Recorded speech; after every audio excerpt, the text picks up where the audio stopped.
Hello, everyone, and welcome to another episode of Hiker Sessions, where we speak with thru hikers, day hikers, and everyone in between. Today, we're recording on Veterans Day, and I must admit it wasn't by design, but it was just so happens that our guest today was a 6-year veteran of the Army serving in Iraq and Afghanistan, and this year he took part in the Warrior Expeditions program. If you're not familiar with Warrior Expeditions, it's a nonprofit group founded by Sean Gobin after his AT thru hike in 2012. He had just ended his military career, and he found that hiking the trail had helped him immensely, both mentally as well as physically. Each year now, the program selects 40 candidates who they then outfit with all the gear and financial support needed to attempt a thru hike or the Appalachian Trail. If you want to learn more about Sean and Warrior Expeditions, you can check out episode 18, dated April 7th of 2025, of our Hiker Sessions Season 1. Sean was gracious enough to come on as a guest, and we talked extensively about the organization he created and where it is today. Our guest today, Kevin Binkley, or Barefoot as he was known on the trail, was one of those 40 candidates chosen to attempt a thru hike in 2025, and I can't wait to hear about his journey. Welcome to the show, Barefoot. Thanks for having me. Such a pleasure on this day. It's weird how it lined up. Very weird, and happy Veterans Day to you, and thank you for your service to our country. You're welcome. As I So, mentioned, the organization picks 40 candidates a year to attempt a thru hike and offers support. It sounds like a lot, but Sean was telling me there's hundreds of people that apply, like upwards of 500s each year. So even to just get chosen before you even step on the foot, I mean, that was a great win right there for you, right from the start. Did you think you'd get chosen? Were you surprised? initially when I went into the application process, I went into it with the mindset that I wouldn't get accepted because I had a failed attempt at this 25 years ago. So I was like, well, they'd rather have someone who's never done it before come out here and do it. So I went in with all intent that, nope, I'm not going to get selected. So I accepted that from the get-go. So when I was granted this honor and privilege to hike with Warrior Expeditions, it was quite the surprise, and I didn't take it lightly. So you had So, shared with me that you're 45 years old now. So 25 years. So you were 20 on your first AT attempt. How far did you make it? Kent, Connecticut at Route 341. Wow. So you had So, gone quite a long ways. What eventually took you off the trail? um, I I initially started the trail for the wrong reasons. It wasn't to go out for myself or anything like that, and I won't divulge more into that. But I started kind of for the right reason, and by the time I got to Kent, Connecticut, I truly believe that something outside of me said, get off the trail because I wasn't grateful for what I was doing and I had no humility at all at any given moment of the trail. Um, I went into Connecticut like any other day. I got a money order because there wasn't all these things that we have nowadays. So I went in there, I called my mother, got a Western Union money order. I did the normal town stuff, made some phone calls and stuff, and next thing you know, I went to the train station and I left. Like nothing, it wasn't nothing. I truly believe it was just not my time. I didn't think that for 24 years because it haunted me. And every spring, and especially when I moved to Massachusetts and I'd pick up hikers and I just kind of was like, y'all smell so good. And they're like, what? Because I missed that. And it was something that was in my heartbeat every spring and every year that I had to get back to it at some point, but I never knew when or if it would happen.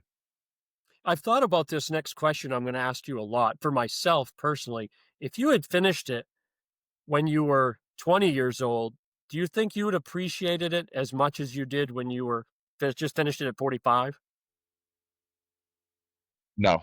Um, who I was then and what I went through since that failed attempt, my trials and tribulations in life, being a veteran and combat experience, and I'm in recovery, so I suffered from that for years. So going through my own self-imposed health after that for the next 9, 10 years, and even since then, a greater connection with like the gratitude and the humility of what I had gone through to be blessed to be where I stood at every step on the trail.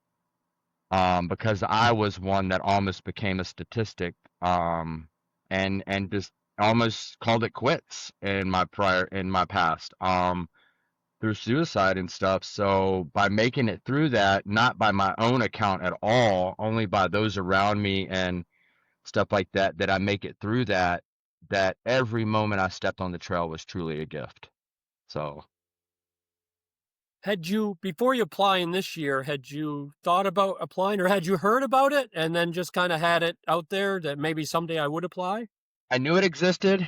Um, I had a buddy that did it the second year, well, the first year, that it was warrior hike and stuff like that, and I knew about it, I knew of it. I never even fathomed applying for it because life didn't line up. Um, I had at the beginning of COVID, I was like, COVID's happened, let's disappear. So I had bought all the gear and I was getting ready to go do it, and I was at Cooper's Gap in 2020, and I got a phone call from somebody that's close with the ATC, and they said they're closing everything down, and I was like, it's not this year. Let's not do it. So I didn't say it was an attempt. I just was like, you know what? It's not my time. So, but I didn't know if it would ever come.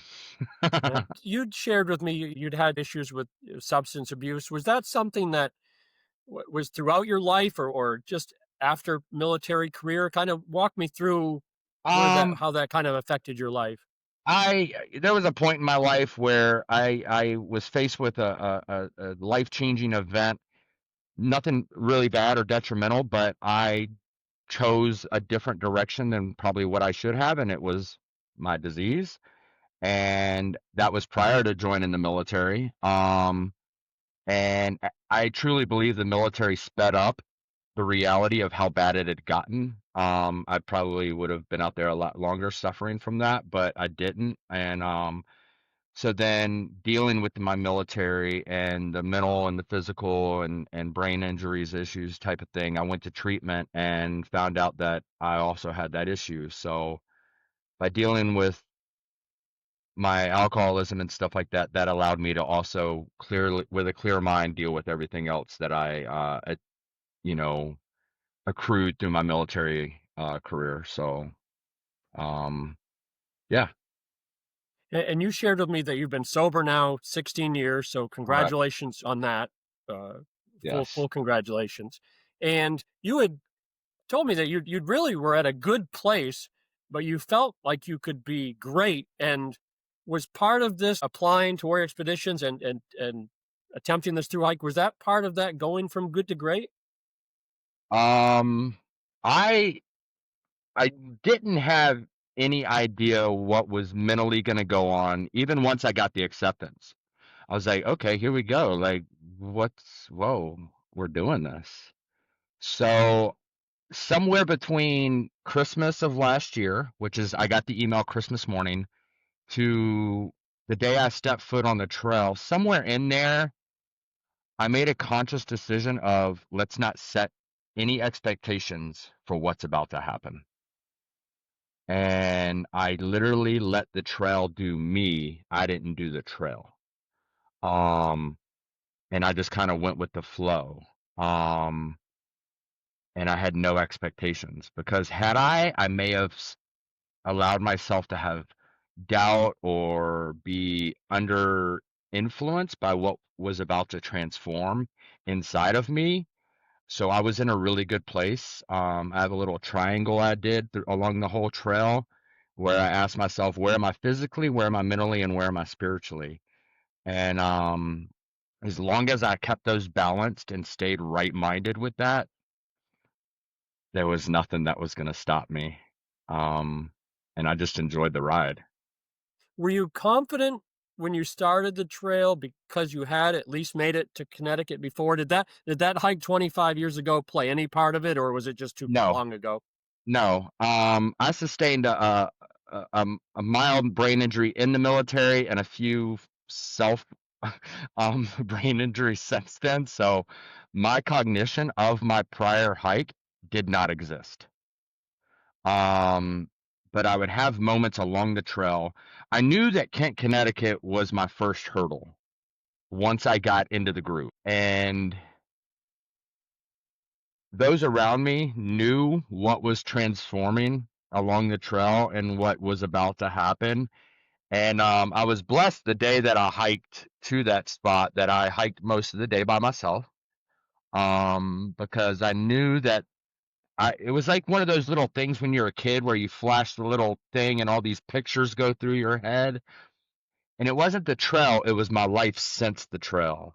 The trials, the ups, the downs, the combat, the people that have been by my side the entire way and pushed me to find what I have today. That when I stepped across 341, I was going into Kent, Connecticut that day, and I was like, do I just go into town and do this tomorrow, or do I do this today? So I crossed the street and I went about 10 or 15 steps into the woods and just had a really powerful moment. I've been to Kent, Connecticut more since I've hiked the trail than I ever was prior to this year hiking the trail. I was just down there last week and I went and sat at that spot and just, you know, memory overload and just the gratitude of where I've come through, and I didn't give up, so, it's truly worth it. So When you hit that spot this year, once you got, 10, 15 feet into the woods and took that moment, of realization, did it have any freeing effect for you the rest of the trail? You're like, now I'm just like cruising, or how'd you feel after that? After that, I was like, okay, here we go. We're at this. And my mindset, and this is how I express it to those around me that were sharing this journey and got to see this journey happen as well as their own. Um, I I'd always had that portion that I had experienced physically, but mentally and spiritually, I had no connection to it. So it was all new to me. But then it was truly new from that point forward. It was like, here we go, you know. And not too long after that, we crossed Mount Greylock, which I truly believe is the gateway to purity on the Appalachian Trail. So, I knew I was going through home, which is where I live now in Mass. So, and I forbid, other than little sections that I get to enjoy since 2000, I forbid myself to go to sacred spots on the AT north of Kent, Connecticut because I hadn't earned them. So now I got to go see them. You've brought up some support you've had in your life a couple times, that you've received through the years. Are there any particular people that were there for you all along? I To single out anybody would be unfair because I'd miss someone.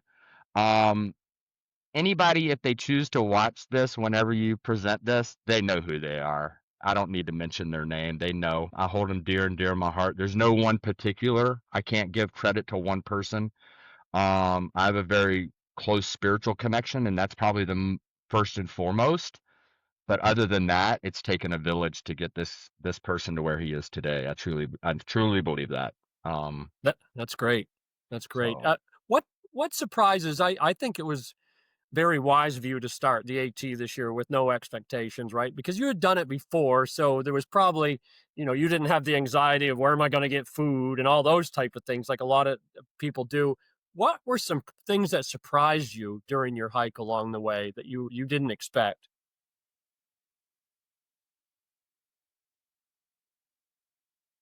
things that surprised me. Like I said before, I don't quite recollect my prior attempt, but watching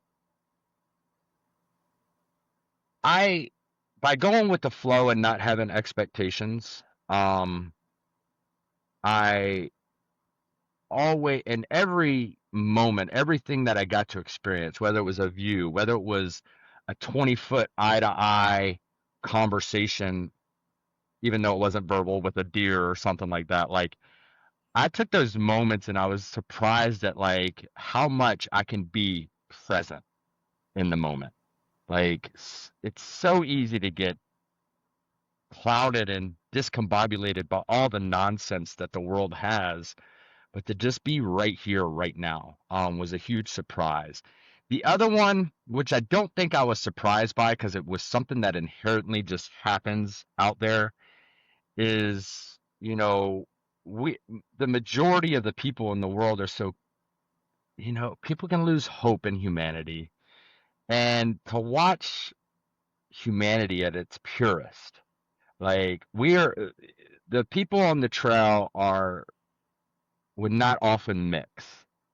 Like on the street, I wouldn't hang out with this guy or that guy possibly, but because we're on there and we all have like our own like purpose and journey, man, it's some awesome stuff that happens. Like it's beautiful. Like if somebody wants to like have hope in humanity and or have that refreshed, not restored, because I hope hopefully no one's ever lost it, but to have it refreshed, that's the place to go do it. The funniest stuff, the craziest stuff, some of the, you could be in the middle of somewhere and the conversations that just blossom.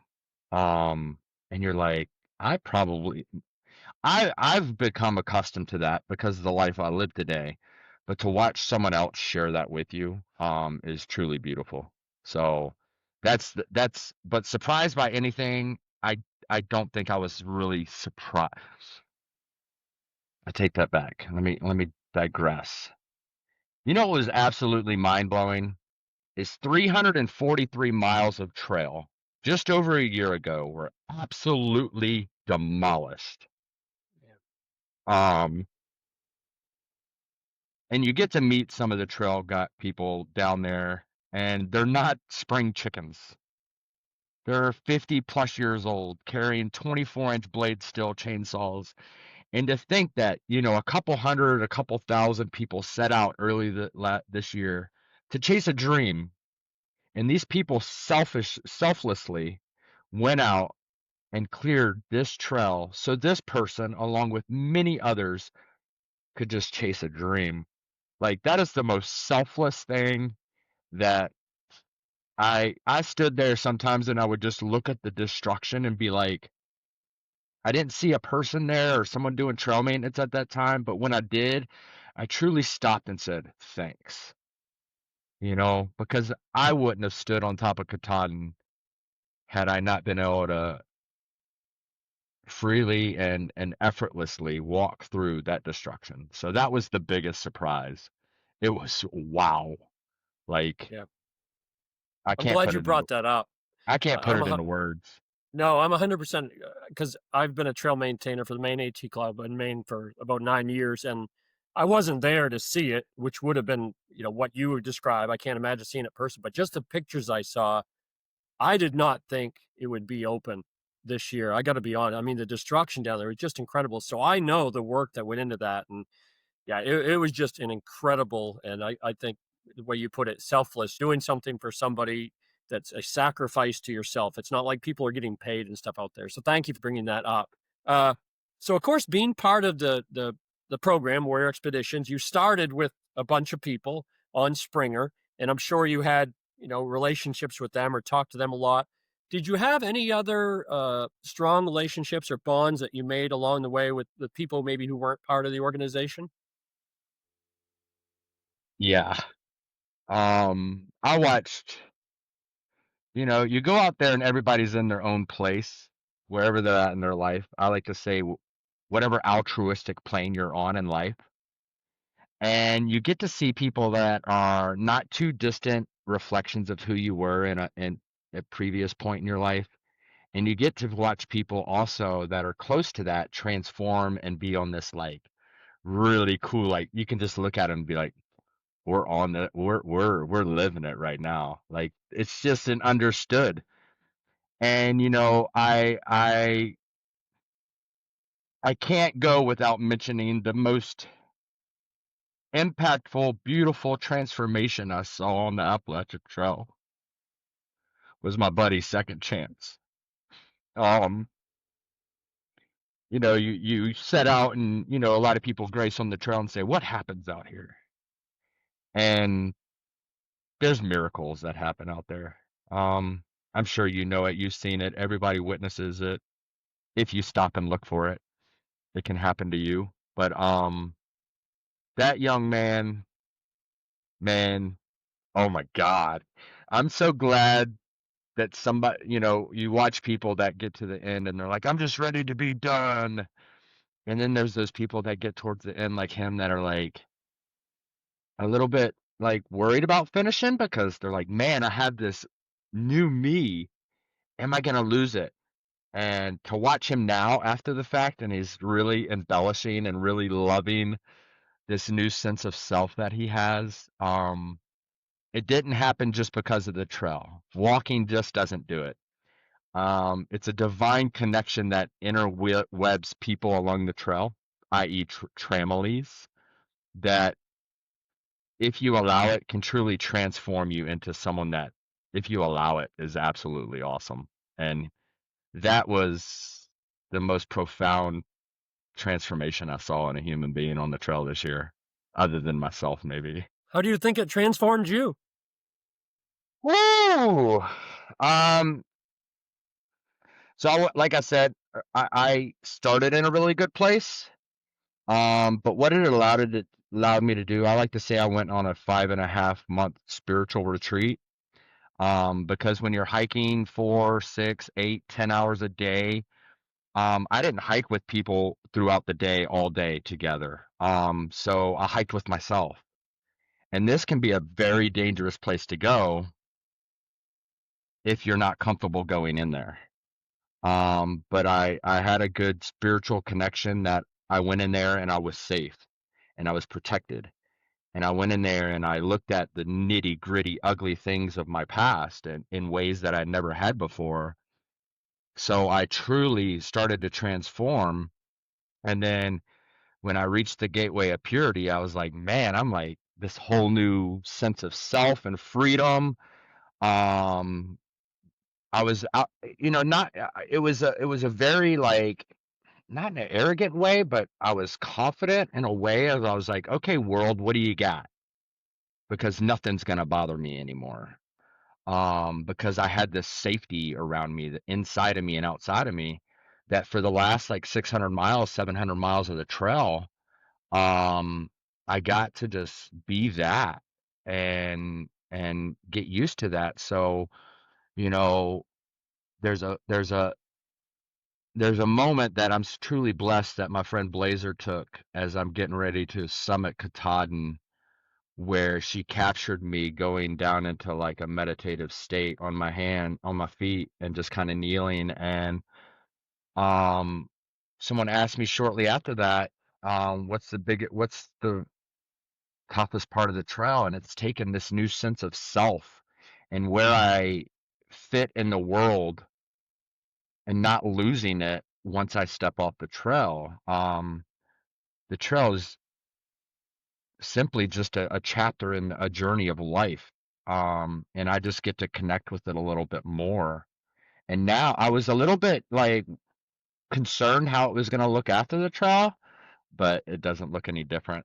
It just means the setting's a little different. And I'm truly the freest I ever thought I would ever be. And it's like, I'm at a point now where I'm like, if it gets this good, how much better can it get? But that's up to me.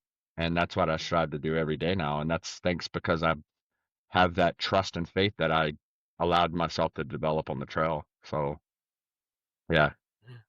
What advice would you give the 40 individuals that are going to be heading north next year? Well, I'm going to correct. Okay, let's get this number correct because it's 40 people amongst all three Oh, things. that's right. My bad. Yep, that's right. So there's 20 that start off on the trail. There's 20 that do Okay. the trail every year in two segments. Um, so I'm blessed. I get to go next year for the kickoff. I got invited. I'm truly honored to do that, and I'm looking forward to that. I'm trying to not say too much, but I want to say just enough, and I want to be just impactful enough to hopefully allow someone to possibly find the same thing that I found on the trail.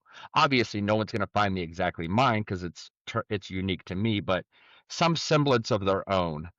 Um, the one thing I can say is, and it's my new mantra for the trail, is it's not the job of the trail to impact me. it's my job to want to be impacted by the trail, you know, or inspired or influenced. Because if I try to impact the trail, I won't be on the trail long.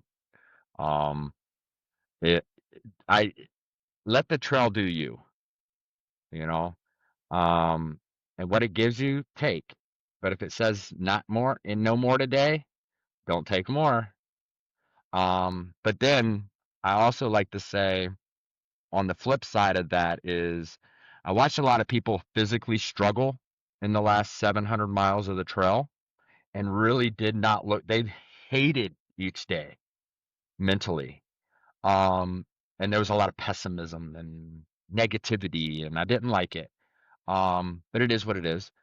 I'm a true believer that if in the first 2/3 of the trail, say I wake up today and I'm like, I'm doing 16, but I get to 16 and I feel good, push yourself past your comfort zone and test your metal and push it further than it's gone before, physically, mentally, and spiritually.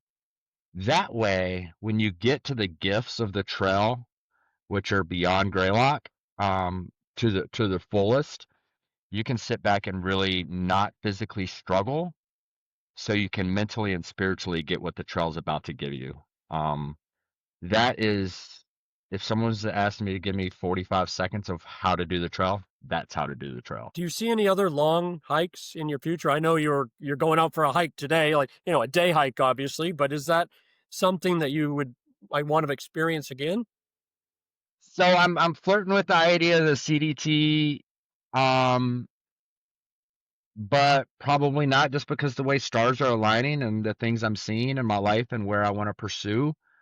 I really love fishing, so I carried a Tenkara rod from Pennsylvania to the end of the trail, and I fished along the way, and I caught tons of fish, um, and ate a lot of fish, and fed people fish, and um, what I would what I ultimately would like to see in the future is like maybe 5 to 10 day excursions and adventures, like in the Winds or the John Muir Trail or these very exotic places of the world that have really world class fishing. But you have to earn it. It's like, oh, let's just go in a boat. No, I want to earn it. Um, so I've been to the Wind River Range and I didn't fish when I was up there, but there's places in the world that a fish would just taste better. So why not go earn it? So that's the one thing I would really like to do. So Yeah, I figure anywhere you have to hike a few miles into to fish, it would make it taste just that much better. yes. So what's kind of your plan? I think you had told me you're going to be an ambassador for Warrior Expeditions next year and hike. How long do you hike with the group when you start with them next year? So we will get there 2 days. We usually get there. We'll get there the Sunday prior to departure, which they'll start on a Tuesday. So Sunday and Monday we do like I'm there just kind of hang out. Sean and the staff will give them the rundown on gear, familiarization, and so forth and so on, and clothing and what's expected. And then we'll do video conferences with the other staff that run the community support from Georgia to Maine and how that's supposed to look. Um, and then other little ins and outs. And then I'm there just for the random Q&A or to say, answer the questions that I had, and then we'll start together on that Tuesday usually at Amicalola, and then for the next 4 days, we hike to Neal Gap, which is Blairsville, um, just after Blood Mountain, and we have a alumni in the front and alumni in the back. So you have the pace setter in the front because we want to set them up for success. Um, so I started off in a really good physical condition, so the guy at the front or gal was good to have because left to my own devices, I would have been done by 10 a.m. every day. Um, so it's a 2.5 mile hour pace at the beginning. Don't do more than that. And then you have someone at the back, I like to call the cattle herder, because some people are going to take a little bit longer to get into the groove. Um, I was in a great physical condition, so the only thing that kind of needed to catch up was like certain ligaments and tendons that I hadn't worked on a regular basis. So then we'll do that, and then we get there on Friday. And then we get an Airbnb in Blairsville, and we stay Friday night, and then we'll do a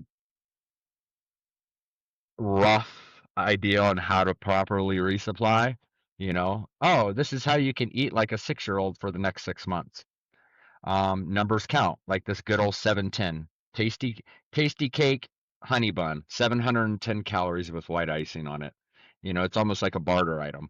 Um, and properly do that so everybody will resupply, and then you can either head out that afternoon or you can stay another night in the Airbnb and then leave on Sunday. And then after that, they're on their own, you know? It's like Mm, you drop the gate and say you can either be the racehorse or you can be the turtle. mm. Hey, I So meant to ask you this question earlier, and you mentioning that you started the trail in good shape reminded me.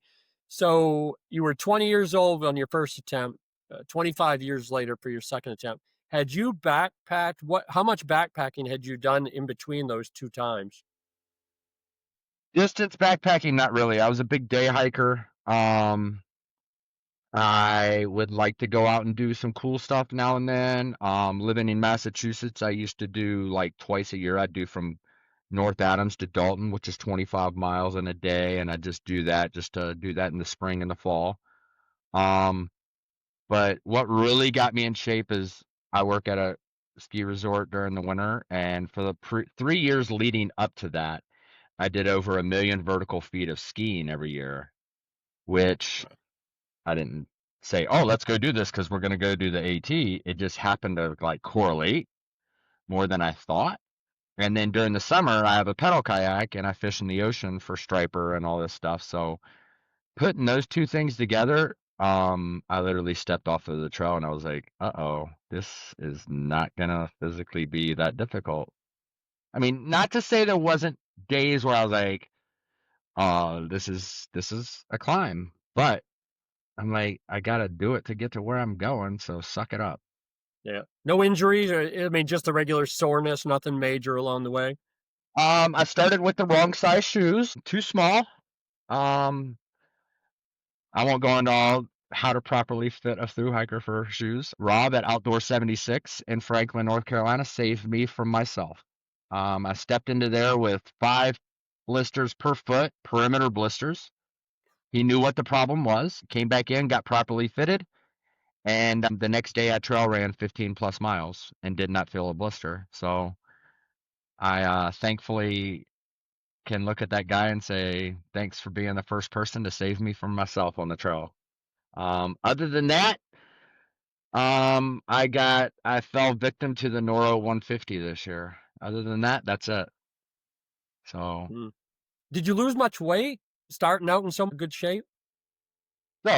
other than the norovirus day where I lost 8 pounds in a day, I gained 2.9 pounds on the Appalachian Trail. That won't happen to you if you're watching this.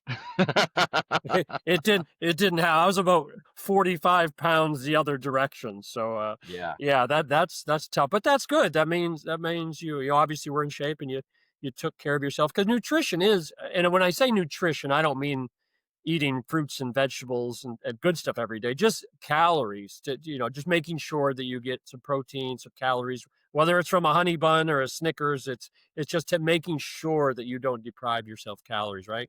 So I didn't know what the proper equation to doing that was for myself. I carried like chocolate protein shake powder, and I did that every night, probably 2 servings worth as opposed to one.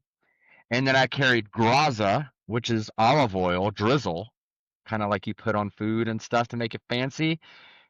Yeah, it's 16-ounce bottle, but I literally on everything I chased it with 2 tablespoons, whatever, and I just did that.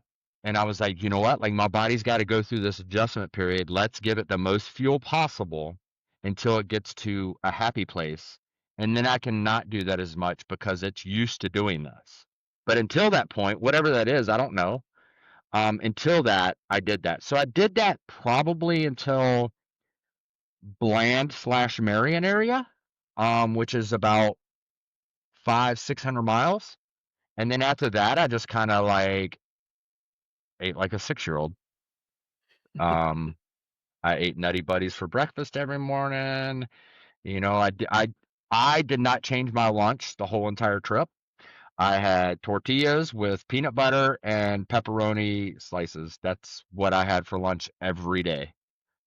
It was an acquired taste for me, and I loved it. I found that if I tried to change things too much, I didn't want my digestive system to possibly go through those scares, which I watch people do. Um, and I try not to eat like fast food. I ate local restaurants in towns because they have less MSG and additives. Plus, I was supporting the local economy as opposed to some other thing. So, True, true. You mentioned you had worked at a ski slope during the winter leading up to the AT. Is that like what's next for you? What's, if you look ahead to 2026 and this fall, what's that time frame have in store for you? well, I'll break the news on this. Here we go. Um, so I, you know, you, so I love it here. I've lived here for 11 and a half years. But um, I'm not fulfilled here now with this new sense of me. I love it here. I love winter. Like I love that it's snowing right now and stuff like that. But I'm listening to my gut, and my gut says I need to go elsewhere for other reasons. So middle of February, I'm going to Maine early February for Warrior Expeditions alumni event, and then shortly after that, I will be moving to Greenville, South Carolina. Um, for multiple reasons. I've thought about moving there for the last 5 years. If it ever came that things didn't work out and or my I was guided somewhere else, that's probably where I would go. My best friend's there. I love it there. It's close to the trail, which I think will always be part of my blood, which it has been for 25 years. Why not change it? And I love it down there. It's closer to family, so I'll be moving down there and giving it a go there, and I really look forward to that opportunity. So, and what happens there? I won't have winter, so I got to find a new sport for that season. So it'll probably be mountain biking or just extensive amounts of golf.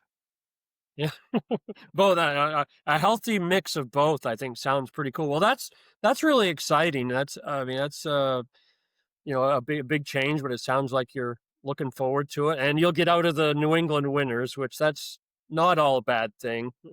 I will miss it, but Yeah, I can always go. It's part of I love a saying. The good thing about going there is I left part of my soul. The better part is I can go check on it now and then.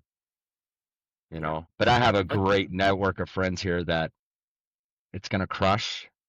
Um, but they're great friendships for a reason. And I will always come up here because I have a big fishing tournament that I'm a part of every June up on the Cape. So I will be back here for that every year. It was part of what saved my life, and it saves many others. So yeah.